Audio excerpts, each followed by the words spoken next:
Sextou na Universidade. Começa agora o Somos Um. Universitários Missionários na Rede 316. A gente vai trazer agora aquele quadro que todo mundo gosta, o nosso Somos Um, Universitários Missionários, com o nosso querido pastor Marcelo Santos, né? Trazendo aí ensinamentos importantes pra gente, trazendo sempre lições importantes para o nosso dia a dia. E hoje, de forma muito especial, a gente vai trazer um tema um tanto quanto curioso por causa da nossa época do ano, né? Rapaz, a gente está falando de muita gente que tem aí otimismo, fica cheio de entusiasmo para a chegada do ano vindouro, né? Do ano de 2023 nesse caso. E você que está aí ligado com a gente, você já parou para pensar nisso, né? E como que vai ser o seu ano? Como é que você está aí de expectativa, né, para o ano de 2023? Como é que está a sua expectativa para esse ano? Eu, particularmente, estou, né, com uma expectativa boa, né? Apesar das lutas, das dificuldades que a gente tem passado em 2022, eu estou com uma expectativa boa. Esperança é diferente de otimismo? É justamente sobre isso que a gente vai falar hoje aqui com o nosso querido pastor Marcelo Santos, no nosso Somos Um Universitários Missionários. Aliás, deixa eu ver se o pastor Marcelo já está aqui pronto para falar com a gente. Fala, pastor Marcelo, você me ouve por aí, meu querido? Boa tarde.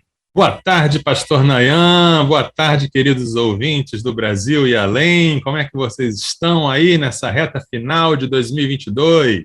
Estamos aqui, pastorzão, firmes e fortes, animados para a chegada de 2023. Falei agora há pouco, né?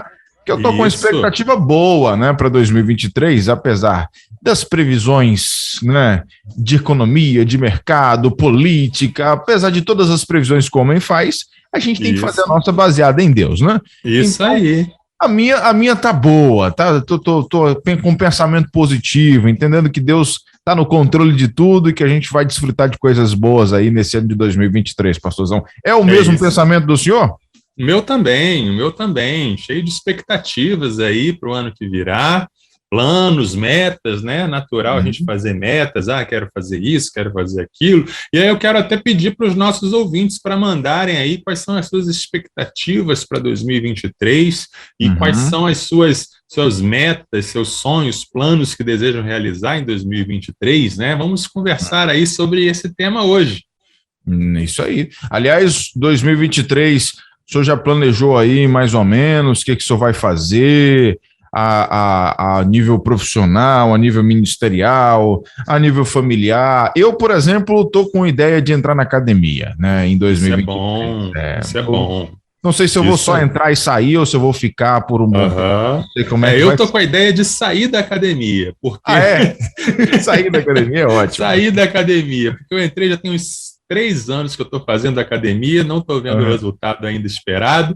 De repente vou fazer um outro esporte, alguma coisa aí que faça um resultado melhor. Uma das metas é essa aí, começar algo novo aí em termos esportivos, mas não pode ficar parado. Se você, ouvinte, está parado, está sedentário, escolha uma atividade física para fazer, é uma boa meta, uma boa resolução de ano novo, né? Faça uma coisa que você goste para você ter a continuidade, né? Isso é bom para a saúde. O nosso cuidado integral do missionário, está sempre batendo nessa tecla e é uma boa dica para você.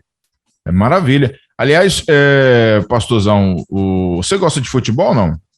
Eu gosto de Copa do Mundo, né? Eu não acompanho futebol durante 4 anos. Então é isso aí, de 4 em 4 anos. Copa do Mundo eu me empolgo, eu vibro, eu torço, eu dou até palpite. Não deviam ter voltado para trás naquele jogo, não deviam ter colocado todo mundo no ataque. Eu me viro especialista, entendeu? Quem me vê até pensa que eu entendo.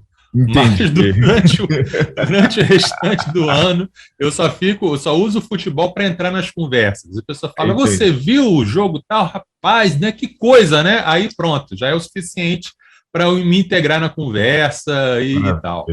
Show de bola, né? Porque a gente indicar, bater uma bolinha, né? De vez em quando, um esporte bacana aí para você. Eu estou pensando em fazer trilha. Aqui no Rio de Janeiro tem muito espaço para fazer trilha, escalada, coisas em contato com a natureza. Uma parada que eu gosto. Isso aí. Bom, vamos lá então. A esperança é diferente de otimismo. É o título de hoje aqui do nosso Somos Universitários Missionários. Já vou soltar então a nossa vinheta para a gente começar o nosso bate-papo de hoje. Vamos que vamos.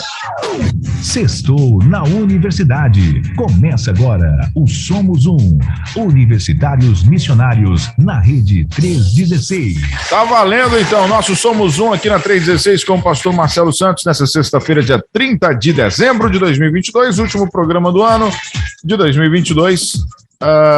Pastor Marcelo, a gente realmente estava falando aqui sobre a questão de fazer planos para 2023 e foi coincidência aí por parte do seu planejamento, né, escolher esse tema aí para esse período do ano, pastor?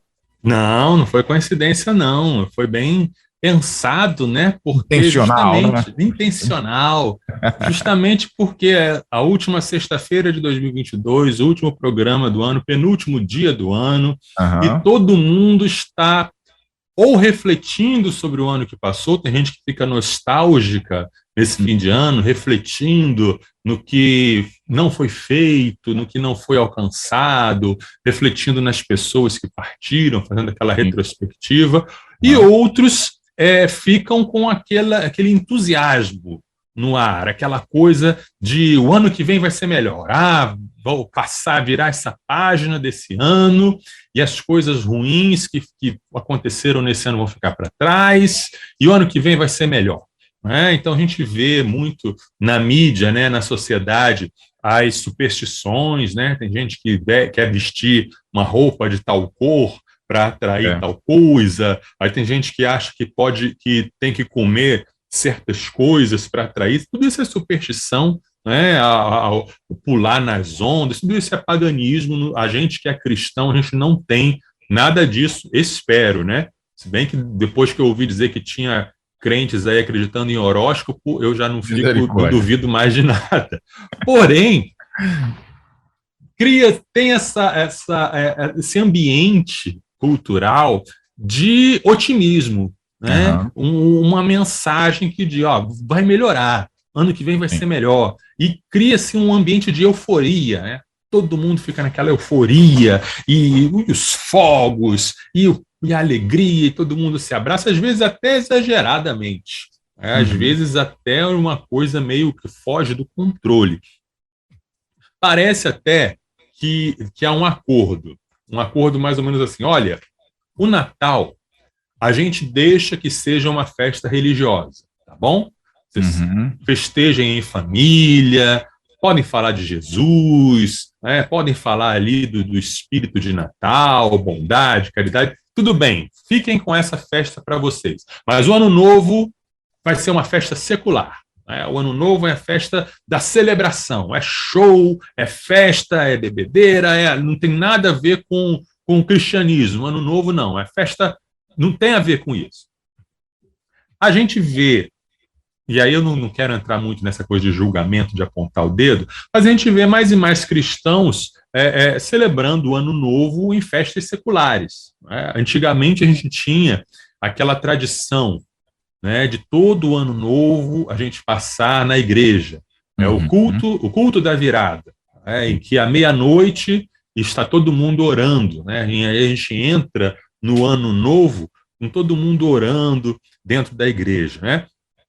É claro que, né, não me entendam mal, não há nenhum mandamento bíblico para que a gente tenha que celebrar o Ano Novo fazendo culto da virada dentro da igreja. Isso não é um mandamento bíblico, né? Assim como o Natal também, a gente falou isso semana passada, não tem um mandamento bíblico. Mas eu sinto que é uma tradição bonita que a gente está perdendo, né? Como eu já falei aqui algumas vezes, nem toda tradição é ruim, nem toda tradição é maligna. E eu acho que essa é uma tradição bonita, uma tradição interessante. Começa o ano, vira o ano, e onde você estou? Estou na casa de Deus, junto com os meus irmãos, orando, agradecendo a Deus pelo ano que passou e pedindo pelo ano que virá. Bom, fechando esse parênteses, quando se fala de Ano Novo, culturalmente, a gente pensa muito em otimismo, né? É a festa do otimismo, tá? Só que a Bíblia, ela não fala muito a respeito de otimismo, ela fala de uma outra coisa, que é esperança. E muita gente confunde otimismo com esperança. E é sobre essa confusão que eu quero, que a gente quer conversar hoje. Né? Qual é a diferença da esperança para o otimismo? Qual é a postura cristã diante desse ano novo? É uma postura de otimismo? É uma postura de esperança? É errado ter otimismo? Não é. É obrigatório ter otimismo? Não é. O que é? Qual é essa diferença e como deve ser? O que a Bíblia ensina a respeito desse tema? Mais ou menos por isso que escolhi esse tema para falar hoje. Então vamos fazer o seguinte, daqui a pouquinho você vai falar para a gente, né, sobre o que a Bíblia vai ensinar para a gente sobre esperança. Isso. Mas antes eu vou te pedir para esclarecer para o pessoal o que é o otimismo, pastor. Isso, vamos lá. Otimismo se caracteriza por duas coisas. Primeiro, é olhar para a situação presente, para o que está acontecendo ao redor, e enxergar o lado bom das coisas. A pessoa olha para aquilo que está acontecendo e ela enxerga aquilo que é bom naquilo ali. E o otimismo também é acreditar que tudo vai dar certo. Né? Acreditar e ter essa convicção de que as coisas vão melhorar, de que ainda que não esteja bom agora, vai melhorar depois, com certeza. Isso aqui é otimismo. Tem dois personagens da literatura que explicam bastante para nós o que é otimismo. Um é o personagem Cândido, que foi escrito pelo filósofo Voltaire. Né? Voltaire, lá da época do Iluminismo, lá da Revolução Francesa, ele escreveu um livro chamado Cândido ou O Otimismo. Né? O próprio título do livro é O Otimismo. E esse personagem, o Cândido, ele vivia num lugar, numa ilha paradisíaca, que tudo era bom, tudo legal. E tinha um mestre, né, o mestre dele, Pangloss, e que usava a filosofia para falar, olha, nós vivemos no melhor dos mundos possíveis. Esse mundo que nós vivemos é o melhor dos mundos possíveis. Só que aí começam a acontecer com Cândido coisas horríveis, crimes brutais, situações terríveis, coisas e uma atrás da outra, e cada vez mais a vida dele vai piorando, e cada vez mais coisas, ele sai de onde ele está, aí ele chega em Portugal, e quando chega em Portugal acontece o terremoto de Lisboa, lá do século XVIII, que destruiu a cidade, aí ele vai para o Paraguai, aí ele vai para o Brasil, ele vai para um monte de lugares, e sempre só desgraça acontecendo com ele. E aí no final do livro, esse mestre continua dizendo, não, mas nós ainda estamos no melhor dos mundos possíveis e tal. Aí o Cândido fala, vamos cultivar o nosso jardim, né? Vamos fazer aquilo que dá. Essa história do Cândido virou até novela, né? Virou até novela da Rede Globo, né? Que o Cândido virou Candinho, né? E que ele sempre falava, tudo nessa vida é para melhorar, né? Ficou com esse mote. E o Voltaire, que escreveu essa história, ele estava querendo ironizar a filosofia do tempo dele e ironizar a religião. Ele estava ironizando essa ideia que a religião trazia, que o cristianismo trazia, de um Deus soberano que controla as coisas e que opera para o nosso bem. Ele queria mostrar pela história do Cândido que isso é uma bobagem, ou seja, o personagem é uma ironia. Né? Na novela ele virou o contrário, na novela ele virou quem está certo, que aquilo é verdade mesmo, mas aquilo era para ser uma sátira, uma ironia. Um outro personagem que esclarece para a gente um pouco o que é otimismo é a Poliana. Né? Poliana é um livro infanto-juvenil do século XIX, e a Poliana era uma menina órfã que vai morar com a tia muito severa, muito brava, e aí acontecem várias aventuras e várias coisas, e a Poliana, que era filha de um missionário, ela aprendeu com o pai, o jogo do contente, que é, em cada situação, ela procurar ficar contente com o lado bom da coisa, né? Por exemplo, se alguém que ela queria ganhar uma boneca de presente, e ela ganhava uma muleta de presente. Pelo menos vou ficar contente porque eu não preciso usar muletas. né? Então, a poliana, ela se tornou esse símbolo dessa pessoa que vê o lado bom em tudo, né? Que quando vê o copo de água pela metade, diz, esse copo está meio cheio, e nunca vai dizer esse copo está meio vazio, tá? Os não cristãos, muitas vezes, têm sobre nós, cristãos, essa ideia de que ser cristão é ser um cândido, um candinho, ou ser uma poliana. Alguém que está sempre contente, alguém que está sempre animado, alguém que está sempre esperando sempre o melhor, né? E que nunca desanima, e que nunca fica preocupado ou raivoso, ou qualquer que seja. Tá? E às vezes isso é passado até mesmo dentro das igrejas. Até mesmo dentro das igrejas se cria uma ideia de que o cristão verdadeiramente espiritual é uma poliana, ou é como esse mestre que diz, não, tudo vai melhorar. Quebrei a perna, mas que bom que eu não quebrei as duas, né? E assim vai, a coisa vai melhorar, as coisas vão acontecer. O que eu tenho a dizer sobre isso? Ser assim, né? E claro que esses personagens, essas histórias são exageradas. Ninguém é totalmente assim o tempo todo. Mas tem gente que é mais assim e tem gente que é menos assim. Ser assim não é bom nem ruim. É uma característica de personalidade. A pessoa não escolhe ser assim, otimista. A pessoa não escolhe ser esse tipo de pessoa que acorda de manhã e está o sol brilhando e diz, que lindo dia, o sol está brilhando, e pula da cama. E quando acorda de manhã está chovendo, que bom, a chuva está caindo e os agricultores precisam. Nem todo mundo é assim, e quem é assim não escolhe ser assim. É uma característica de personalidade, é um temperamento. É uma maneira de pensar que gera uma maneira de sentir. A gente pode até argumentar que os otimistas são mais felizes, né? O otimista, a pessoa que encara a vida dessa maneira, ele tem a tendência de ser mais feliz. Por outro lado, alguém poderia dizer o seguinte, não, o otimista é aquela pessoa que acorda de manhã e diz, eu tenho certeza que hoje vai ser um dia de sol, tenho certeza que o tempo vai ser ótimo. E não leva o guarda-chuva. E chove. Se chover, ele vai se molhar. Uhum. É uma análise interessante. Porém, alguém também pode dizer em cima disso, mas o otimista, mesmo que chover, ele não vai ficar aborrecido. Uhum. Ele vai tomar banho de chuva, ele vai pular em cima da poça, porque é a característica da personalidade dele. E olha só, não existe nenhuma ordem bíblica, nenhum mandamento bíblico para sermos otimistas, nesse sentido, de ter uma expectativa de que tudo vai dar certo e de ter um sentimento de que tudo de ver sempre só o lado bom das coisas.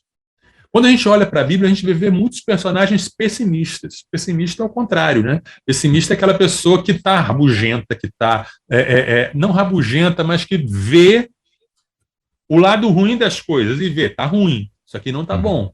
Então a gente vê profetas como Ezequiel, né? Você lê o livro de Ezequiel, é um livro totalmente pessimista. O tempo todo Ezequiel está falando, estou pregando isso para vocês, mas eu sei que vocês não vão ouvir, porque vocês são um povo rebelde, vocês são uma nação rebelde, então eu sei que essa minha pregação não vai fazer efeito algum. Jó, né, que tinha muitas razões para ser pessimista, ele chegou a um ponto que não via mais esperança nenhuma na vida dele, e ele não tinha nada de bom para enxergar na experiência que ele estava passando, só depois, quando Deus se revela para ele, é que ele vê, agora eu vejo. Mas enquanto ele estava ali, naqueles 30 ou 38 capítulos em que ele estava sofrendo, ele só estava sofrendo e lamentando. Né? Asaf, quando escreve aqueles salmos, que falam, puxa vida, eu sou justo, mas o ímpio está prosperando, qual é a vantagem, então, de te servir? Né? Salomão, no livro de Eclesiastes, né? O livro de Eclesiastes é um livro bem pessimista. Alguém já escreveu até o título, que é o livro mais mal-humorado da Bíblia. E eles não são repreendidos por isso, né? Em nenhum momento Deus chega para eles e diz: Ezequiel, seja mais alegre, né? Salomão, anime-se, não escreve esse livro, não, esse livro está muito pessimista. Otimismo e pessimismo são atitudes em relação à vida que, exageradamente, tanto um quanto o outro podem causar problemas. Uhum. A pessoa pessimista demais, ela vai ter problemas. A pessoa otimista demais, também. Aí o realista é aquele que aparece com: não, eu sou realista, eu sou aquela pessoa que pesa os prós e os contras. É o mais equilibrado, né? E eu sou aquela pessoa que faço uma avaliação justa da realidade, etc. Mas o realista também, ele não escolheu ser assim. Também é uma característica de personalidade. Tá? O que acontece? Otimismo é diferente da esperança. Tanto é que nem aparece a palavra otimismo na Bíblia. A gente não vê esse conceito, mas a gente vê o conceito de esperança. Vamos pegar o caso de Abacuque. Se Abacuque fosse um otimista, ele escreveria assim no final do seu livro. Ele escreveria: a figueira vai florescer, a videira vai dar o seu fruto, o produto da oliveira não vai mentir, os campos vão produzir mantimento e no curral vai haver muitas vacas. Isso seria o Abacuque otimista. Mas a gente sabe que não foi isso que ele escreveu, né? Porque o que ele tinha e o que ele expressou ao final do seu livro, ao final da experiência que ele teve com Deus, não foi otimismo, mas foi esperança, né?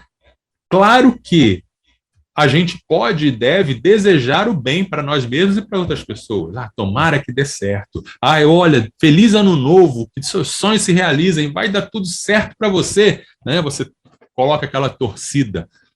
Mas tudo bem, não é errado. Mas não é isso o que a Bíblia ensina sobre esperança. Muito bem. Eu estava, assim, enquanto você falava aí sobre a diferença aí do pessimista para o otimista, eu não sei se a gente conseguiria definir dessa forma, ou talvez não seria nem necessário, né? Mas eu fiquei pensando aqui, o otimista não seria aquele cara que os pessimistas o julgariam como imprudente? E o pessimista não seria, para os otimistas, o cara que é prudente demais? Sim. Porque cada um olha do seu ângulo, né? E quando você olha do seu ângulo, o outro parece que está muito distante do equilíbrio, né? Tá indo. Se você tem o equilíbrio aqui, você tem o equilíbrio aqui, um está do lado e o outro está do outro, você acha que você está no centro. Então o outro está muito distante, está muito errado, né? O outro está. Por isso que, às vezes, a gente não é relativista, a gente não acredita que existe uma verdade para cada um. Não, existe a verdade absoluta. Mas quando a gente vai convivendo com as pessoas, a gente vê que existem maneiras diferentes de enxergar a mesma realidade. E que a gente se aproxima da realidade com óculos diferentes que faz a gente ver embaçadamente. Paulo mesmo fala isso em 1 Coríntios 13, né? Enquanto estamos aqui, nós vemos como por espelho, como enigma. A gente não tem todas as peças do quebra-cabeça. A gente tenta entender. Algumas vezes esse nosso entendimento está mais próximo da verdade, às vezes está mais distante da verdade.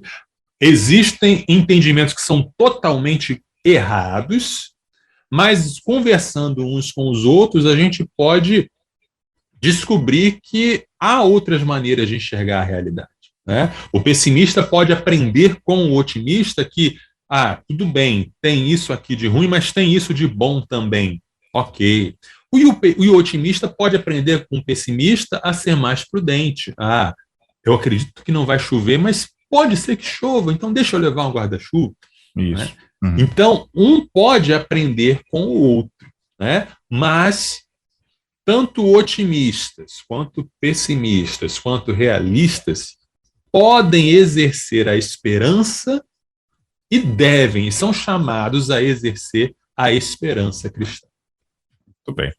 Então, é justamente sobre isso que a gente vai falar agora, né? Vamos entrar nesse tópico aí da esperança. Então, defina para a gente, mostre, na verdade, para a gente, pastor, em relação à Bíblia, né, dentro da Bíblia, o que ela ensina para nós sobre essa palavra, sobre esperança. Sim, a palavra esperança aparece inúmeras vezes na Bíblia, com muito destaque e com uma coisa muito importante. Em 1 Pedro, capítulo 1, versículo 3, o apóstolo diz o seguinte: bendito seja o Deus e Pai de nosso Senhor Jesus Cristo, que, segundo a sua grande misericórdia, nos regenerou para uma viva esperança, mediante a ressurreição de Jesus Cristo dentre os mortos.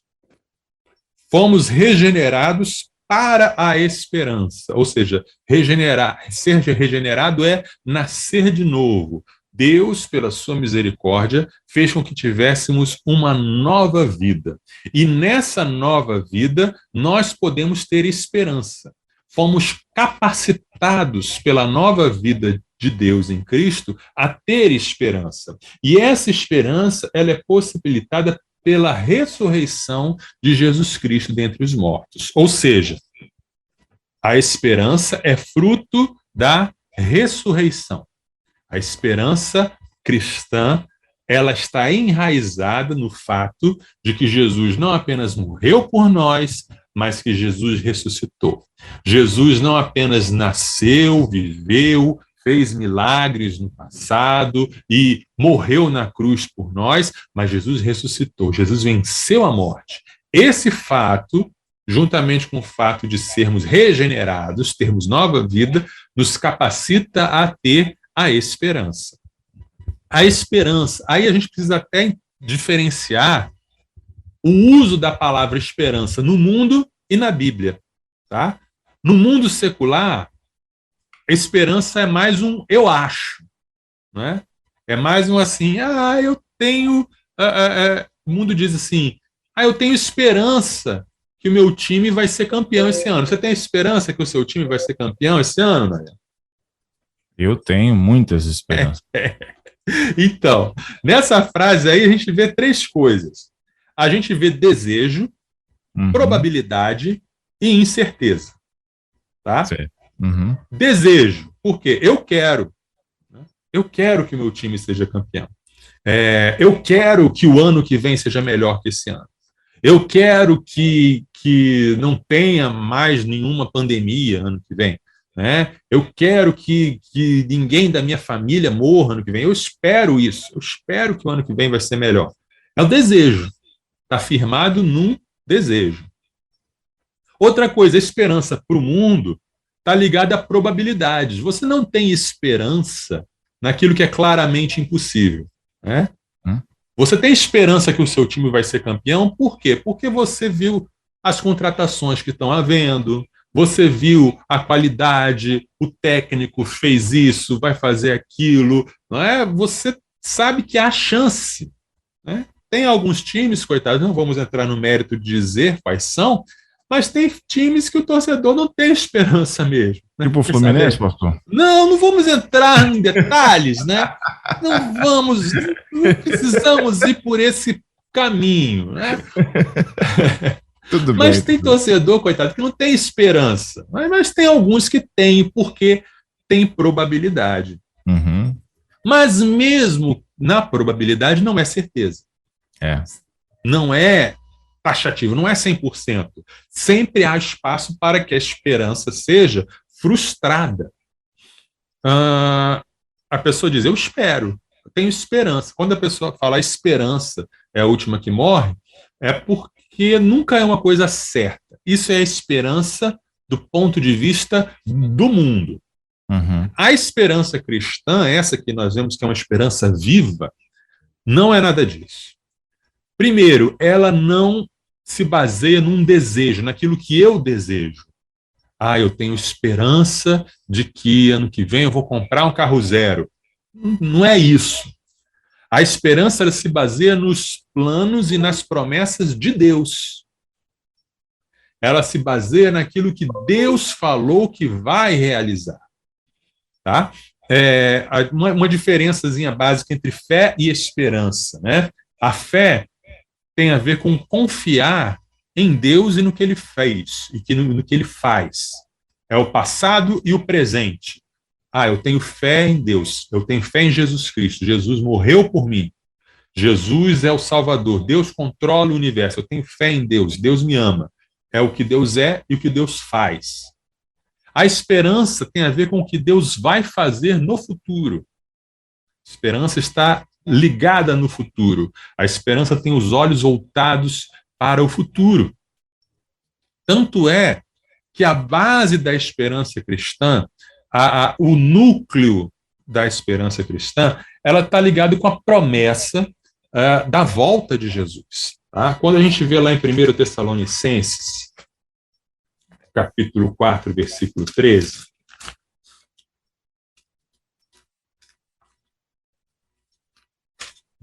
Paulo diz assim: irmãos, não queremos que vocês ignorem a verdade a respeito dos que dormem, para que não fiquem tristes como os demais que não têm esperança.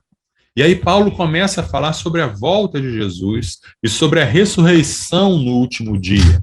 Paulo está dizendo o seguinte: aqueles que não conhecem a palavra de Deus, aqueles que não conhecem o evangelho, os demais, eles não têm esperança. É essa esperança que a Bíblia está falando. Eles não sabem o que vai acontecer, né? Eles ficam naquela coisa, hoje em dia, né? Morreu, virou uma estrelinha no céu. Não importa onde você está, eu sei que você olha por mim. É tudo uma coisa vaga, uma coisa mais a ver com um desejo do que com uma certeza. Mas a esperança cristã é diferente. Ela está firmada na ressurreição de Jesus. Jesus já deu o sinal do que vai acontecer. Jesus é o primogênito dos que dormem, ou seja, ele é o primeiro que inaugura uma nova era de seres humanos ressuscitados. E assim como Jesus ressuscitou, nós todos vamos ressuscitar. Então a esperança cristã olha para o futuro com confiança. Então não é um desejo apenas meu, algo que eu quero que aconteça, mas é algo que se baseia na vontade de Deus, né? Em primeiro lugar, tem a ver com isso, com a volta de Jesus, com a ressurreição dos mortos, o juízo final, o novo céu e a nova terra. Mas, num sentido secundário, também tem a esperança de que Deus vai fazer por nós tudo mais que a gente precisa, porque Ele nos ama. E aí a gente vai para Romanos 8, 32,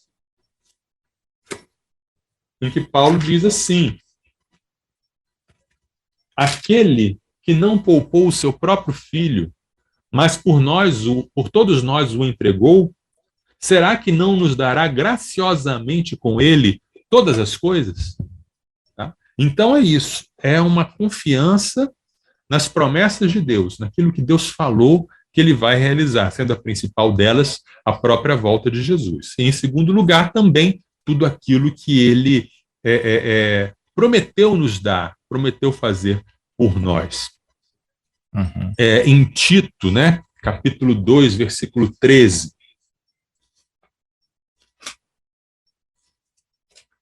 nós lemos o seguinte: aguardando a bendita esperança e a manifestação da glória do nosso grande Deus e Salvador, Jesus Cristo. O cristão, ele fica aguardando essa manifestação da sua esperança. O cristão é aquele que diz: Maranata, vem, Senhor Jesus, eu aguardo esse dia que o Senhor vai voltar, e aí a minha esperança vai estar cumprida, vai estar realizada. Em 1 Coríntios, capítulo 15, versículo 19,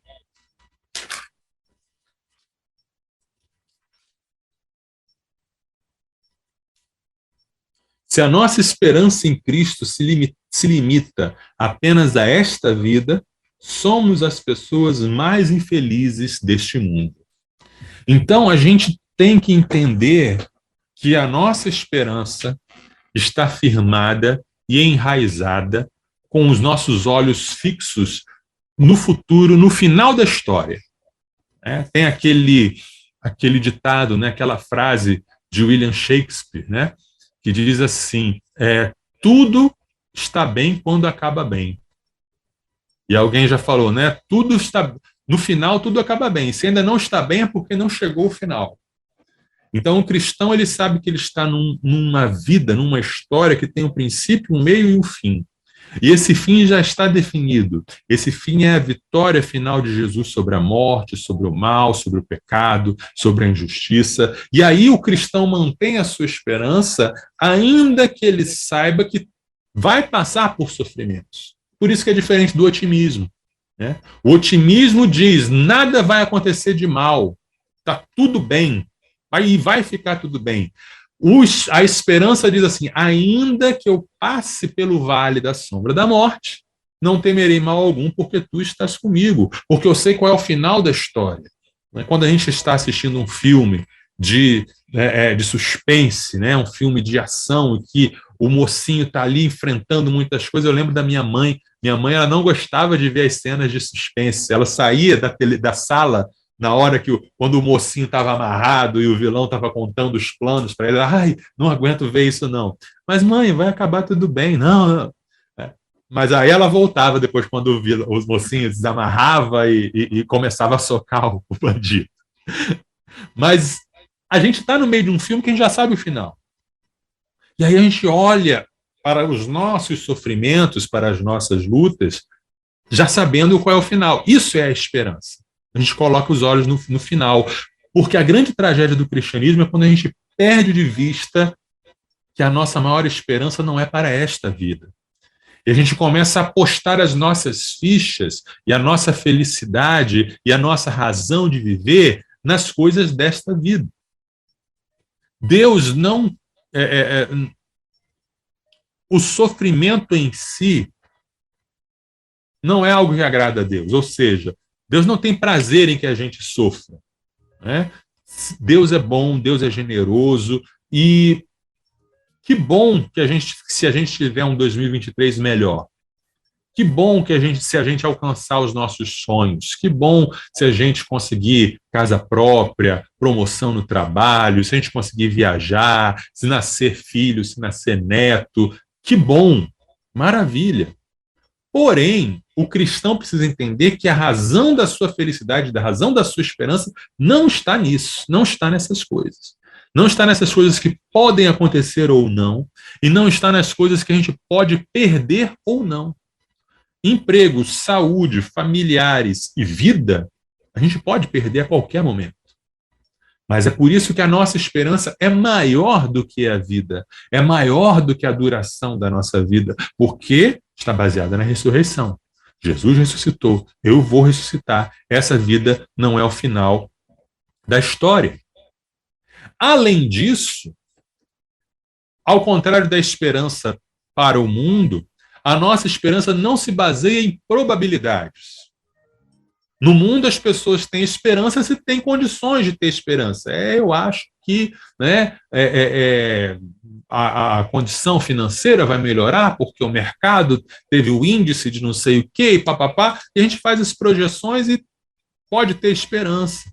Mas a esperança cristã, ela não está nem aí para as probabilidades. Ela não está nem aí para as condições. Ela não está nem aí para a lógica. Tá? Romanos, capítulo 4, versículo 18 a 20, nos diz assim: Abraão, esperando contra a esperança, creu, para vir a ser pai de muitas nações, segundo lhe havia sido dito, assim será a sua descendência. E sem enfraquecer na fé, levou em conta o seu próprio corpo já amortecido, tendo ele quase 100 anos, e a esterilidade no ventre de Sara. Não duvidou, por incredulidade, da promessa de Deus, mas pela fé se fortaleceu, dando glória a Deus. Esperança contra a esperança, ou seja, uma esperança contrária às probabilidades, uma esperança que não era para existir.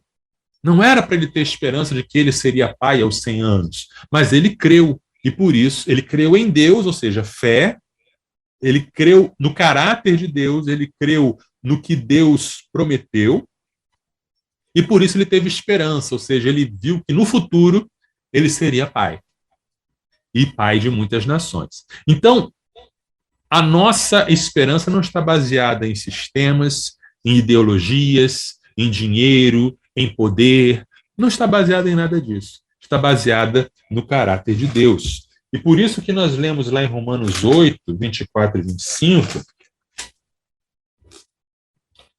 porque na esperança fomos salvos. Ora, esperança que se vê não é esperança. Pois quem espera o que está vendo? Mas se esperamos o que não vemos, com paciência o aguardamos.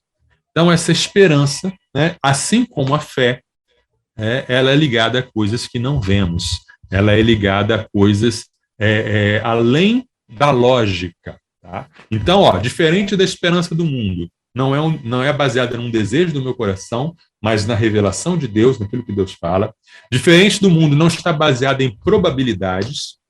E diferente do mundo, também não é uma coisa incerta. A esperança do mundo é incerta. Eu espero, né?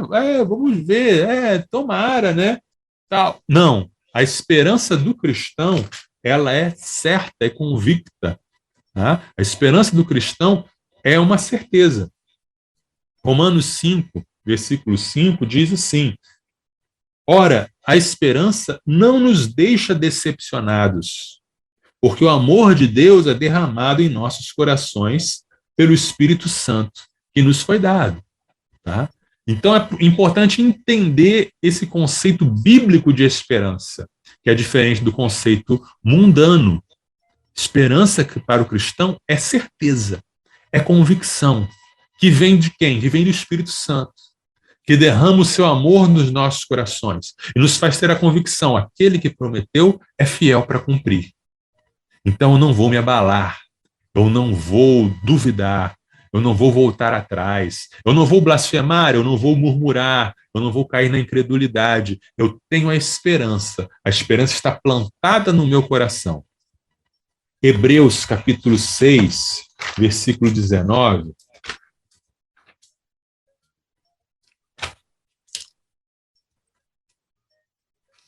Diz assim: temos esta esperança por âncora da alma, segura e firme, e que entra no santuário que fica atrás do véu. Então, essa esperança é uma âncora que vai até o céu, que nos deixa cravados, firmados lá no altar do Senhor.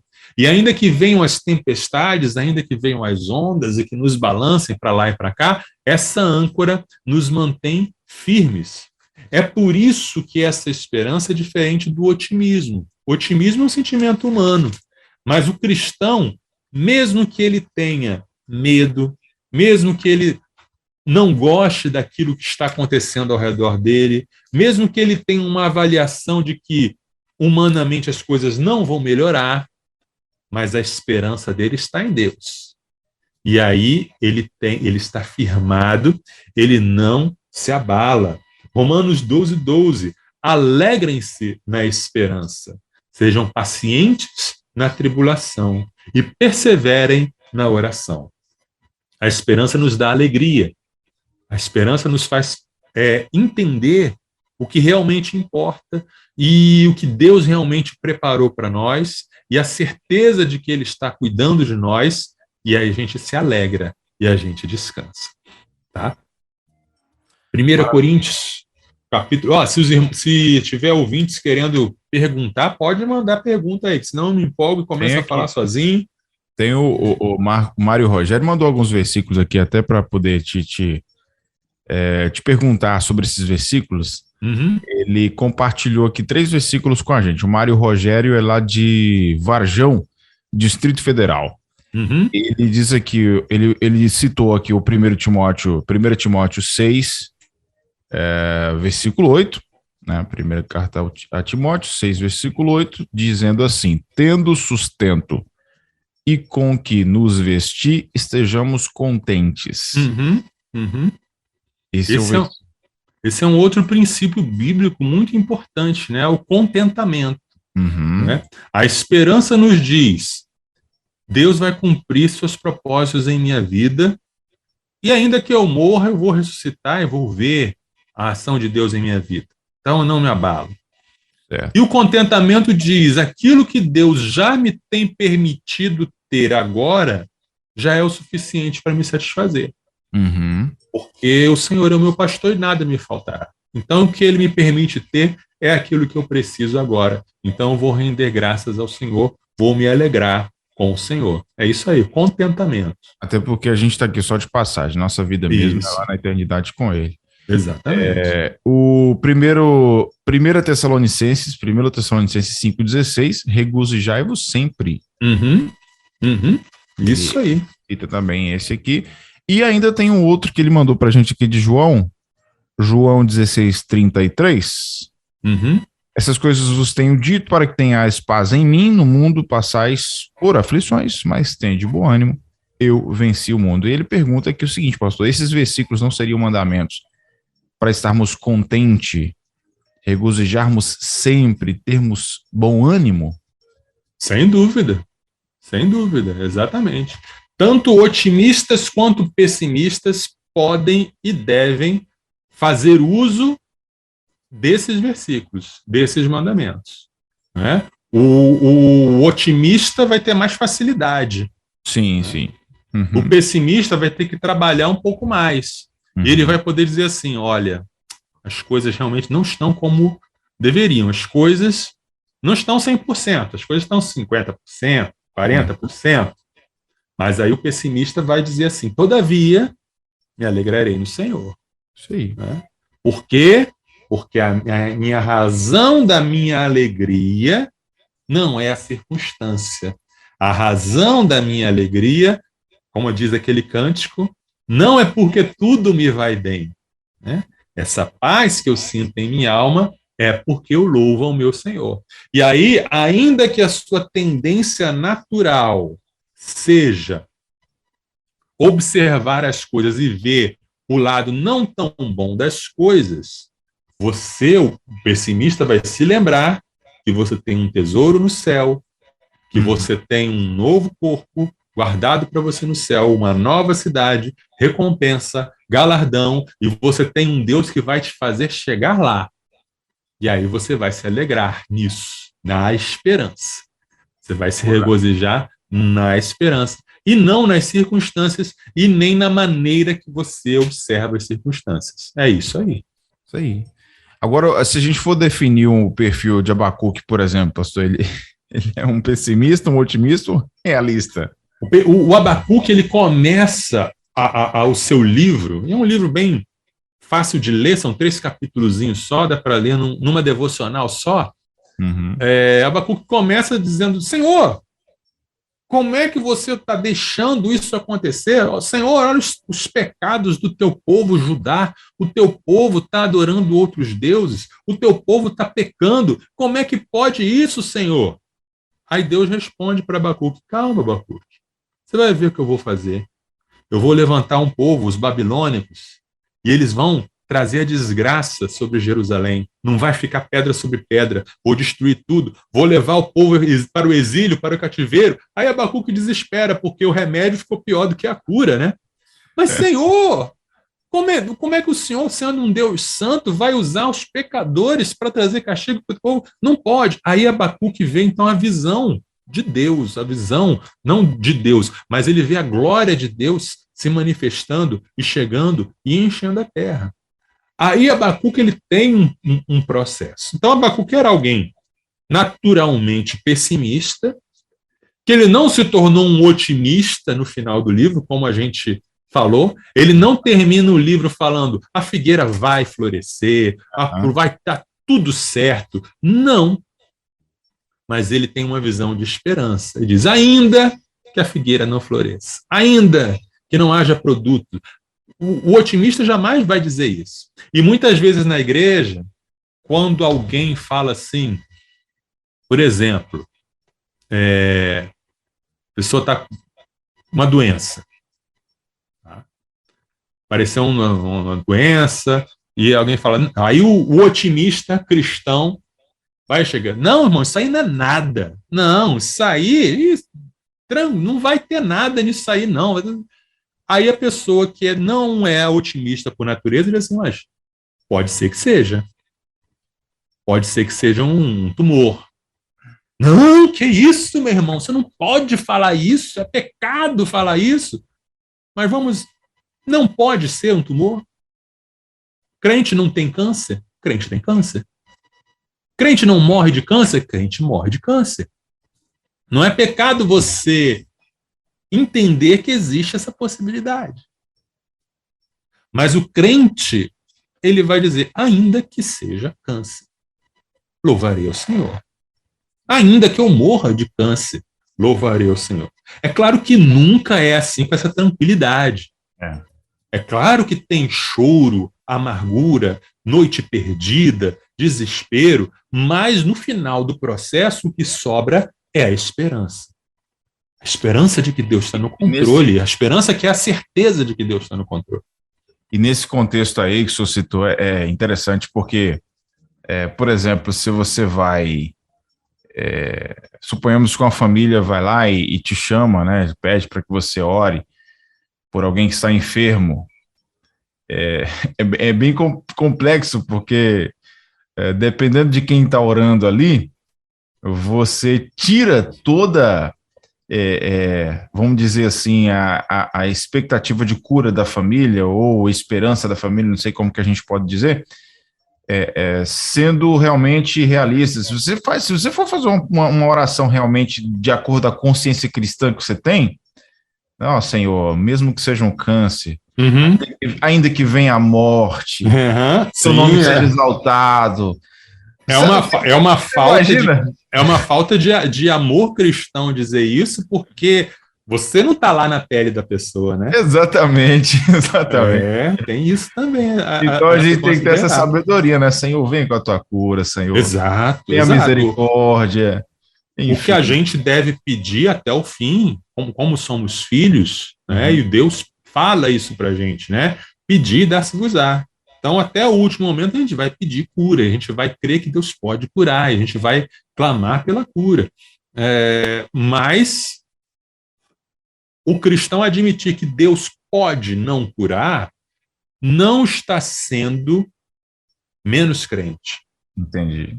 Não está negando a fé.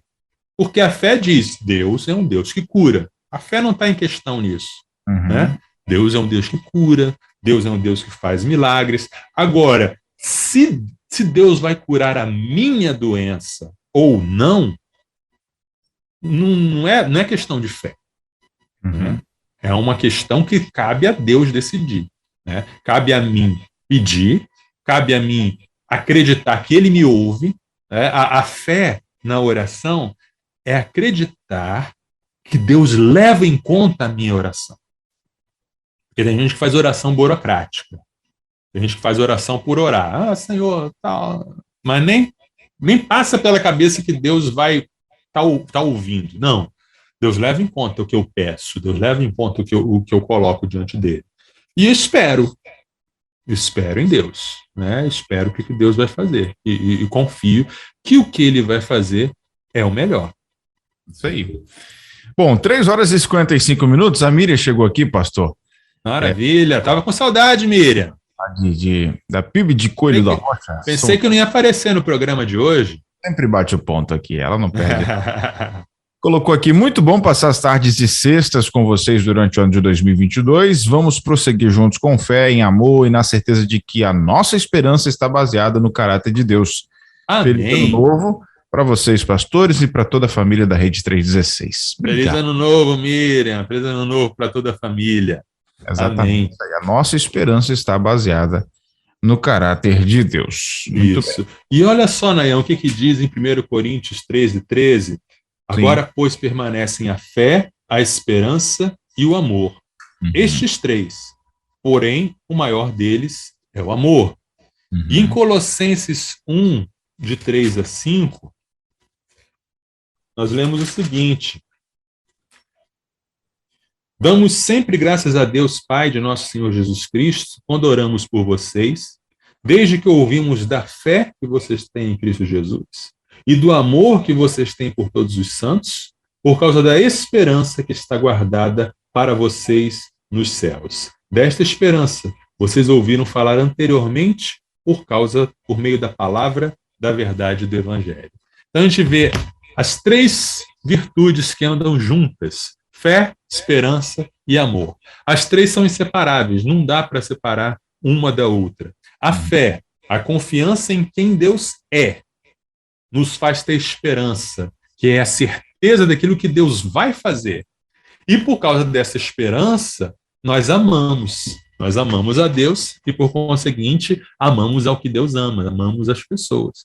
Então, uma coisa alimenta a outra e não existe uma sem a outra. Né? Porque se a gente não tivesse, se a gente tivesse somente a fé, eu creio em Deus, Deus existe, Jesus morreu para me salvar, tal.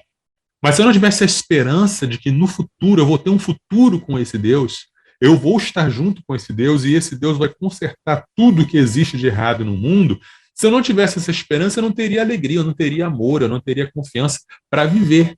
Né? E é essa fé que gera essa esperança, que gera esse amor.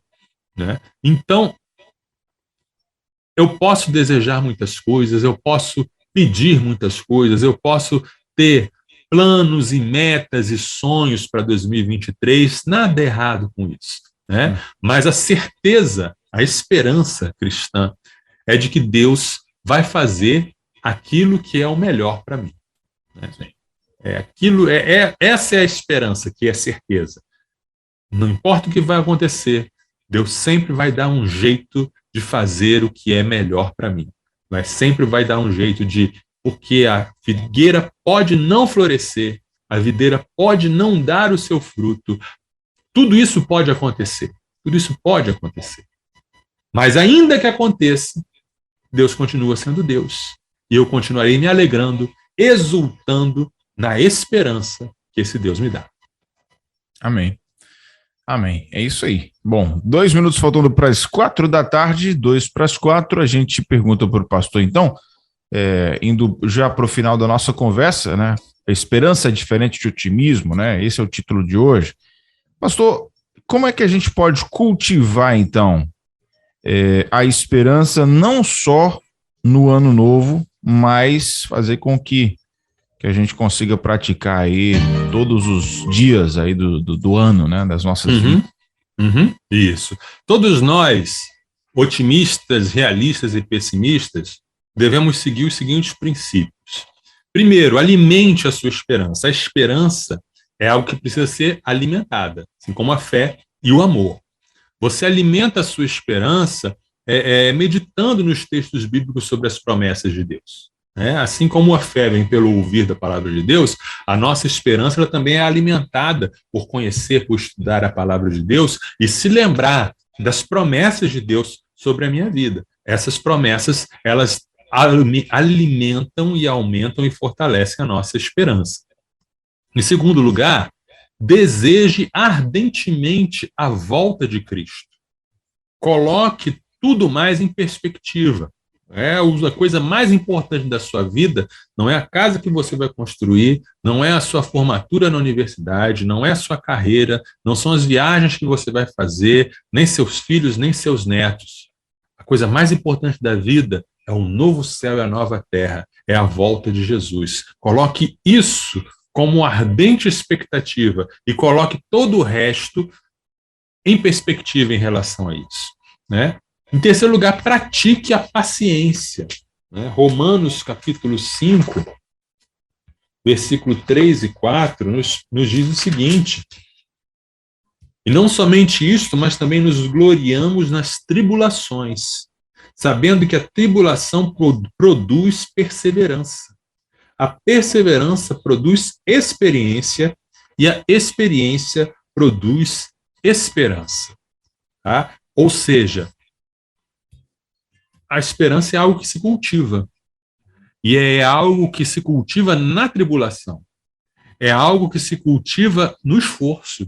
é algo que se cultiva na dificuldade. Quando você passa pela tribulação e aí você adquire experiência, e aí você passa pela tribulação com perseverança, você adquire experiência, e essa experiência fortalece a sua esperança. Ou seja, você olha para o passado, para aquilo que Deus já fez em sua vida, e você tem ferramentas, você tem instrumentos, você tem recursos para dizer, assim como Deus me ajudou no passado, Ele vai me ajudar agora. Então, a minha esperança, ela está sedimentada, ela está fortalecida, ela tem uma razão de ser, né?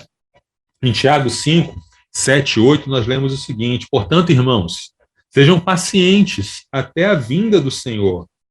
Eis que o lavrador aguarda com paciência o precioso fruto da terra, até receber as primeiras e as últimas chuvas.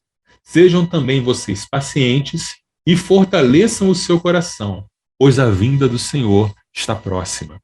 Ou seja, cultive a esperança, cultive a expectativa da vinda de Jesus, da realização daquilo que Deus tem para a sua vida, tá?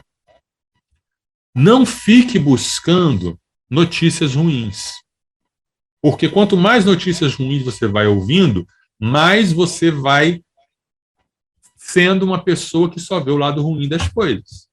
Então, aquela história do cachorro que você alimenta mais é o cachorro que vai ganhar a batalha. Se você alimenta o cachorro da desesperança, do desespero, você não vai ter esperança nos momentos difíceis da vida. Converse com pessoas mais esperançosas com você. Converse com pessoas que têm mais essa característica, essa virtude. Elas vão estimular você a você crescer na esperança. Saiba diferenciar os planos de Deus dos seus desejos. Os planos de Deus nunca vão falhar. A vontade de Deus sempre vai se realizar na sua vida. Agora, os seus desejos podem se realizar ou não. Então, às vezes, você coloca muita expectativa nos seus desejos, quando você deveria estar discernindo quais são os planos de Deus para a sua vida, qual é a obra que Deus quer realizar na sua vida. Esteja atento ao que Deus lhe fala, independente das probabilidades e circunstâncias. Tem coisas que Deus vai dizer para você, individualmente para você: eu vou fazer isso na sua vida. E aí você precisa pegar essa palavra, se é Deus que falou, pega isso e confia. Pega isso e vai embora, independente do que aconteça, independente dos reveses que aconteçam, porque o que Deus fala, Ele vai cumprir. Louve a Deus, agradeça a Ele em toda circunstância. E lembre-se e creia em Romanos 8, 26. Todas as coisas contribuem para o bem daqueles que amam a Deus. Isso vai lhe dar a força para superar todo obstáculo e toda dificuldade. É isso. 4h04 aqui na nossa rede 316, 4h04. Então, hoje foi um assunto muito, muito importante para a gente virar esse ano aí, entendendo sobre isso, né? Que a esperança é realmente diferente de otimismo, e a esperança é o principal que nós precisamos ter, não só, claro, né, falando das coisas terrenas, mas principalmente daquilo que está por vir depois dessa vida aqui. Pastor, obrigado mais uma vez, tá? Muito Eu que agradeço a oportunidade. Obrigado mesmo, né? Um conteúdo muito edificante hoje, e que o seu 2023 seja cheio de esperança, viu, pastor? Amém. Um feliz 2023 para todos os nossos ouvintes. Um feliz ano novo, Nayan.